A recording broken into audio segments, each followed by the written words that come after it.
మీరు ఏం చేస్తున్నారంటే మీ పిల్లల్ని ఒంటరి వాళ్ళని చేస్తున్నారు. భవిష్యత్తులో రేపొద్దున మిమ్మల్ని తిట్టుకోరు, వాళ్ళు పిచ్చి వాళ్ళు అయిపోతారు.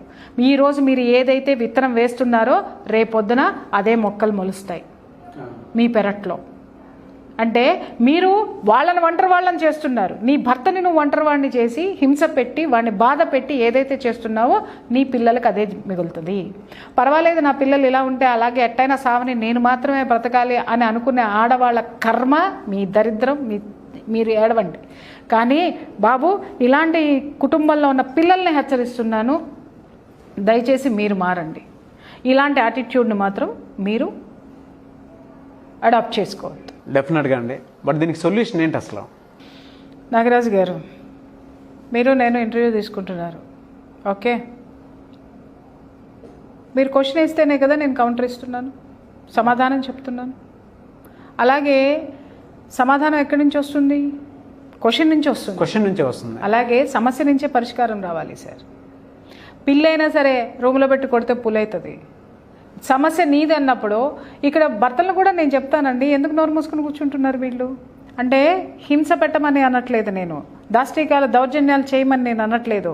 నీ కుటుంబము దౌర్జన్యాలకు గురవుతుంది, నువ్వు నిస్సహాయంగా ఉంటున్నావు, నువ్వు గయ్యాళితనంగా ఉంటున్నావు అంటే ఆ గయ్యాళితనాన్ని నువ్వు ప్రోత్సహించినట్టు కాదా? నీ కుటుంబం సంతోషంగా ఉండాలనేటువంటి దారి నువ్వు ఎందుకు ఎత్తుకో? నువ్వు కంట్రోల్లో పెట్టలేవా? నువ్వు చేయలేవా?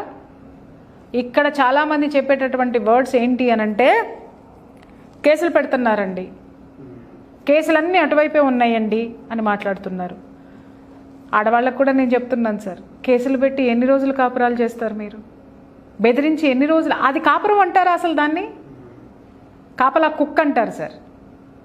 మొగుడితో కాపురం అనరు, కాపలా కుక్క అంటారు మొగుడిని. తప్ప మీరు సాధించేది ఏమీ లేదు. ఆ సంసారంలో మాధుర్యం ఉండదు సార్, ఆ సంసారాల్లో సంతోషం ఉండదు సార్. వాడు సంతోషంగా అయితే దీంతో కాపురం చేయడు, వాడు మనస్ఫూర్తిగా అయితే చెయ్యడు. అది ఆడవాళ్ళు తెలుసుకోవాల్సినటువంటి అవసరం ఉంది. ఇకపోతే మగవాళ్ళు, నా భార్య గయ్యాళ్ళది, నా భార్య ఊరుకోదు. నువ్వు ఊరుకుంటున్నావు కాబట్టి ఆవిడ రెచ్చిపోతుంది. నీ హక్కులు, ఆవిడకి ఎన్ని హక్కులు ఉన్నాయని నువ్వు అంటున్నావో, భర్తగా నీకంటూ ఒక హక్కు ఉంది కదా. నీ నుంచి ఏవైతే వస్తున్నాయో అవన్నీ ఆపేసి కూర్చో. నీ నుంచి రిసోర్సెస్ ఏమొస్తున్నాయో ఆపేసి కూర్చో. కోర్టులకు వెళ్తారా, లేకపోతే ఇంకొకటికి వెళ్తారా? కొన్ని వందల వేల కేసులు చూపిస్తాను రండి మీకు. అక్కడ రచ్చకి వెళ్ళకుండా, కోర్టులకు వెళ్ళకుండా, ఏమి వెళ్ళకుండా కూర్చుని ఆలోచిస్తే ఉపాయాలు 100 వస్తాయండి.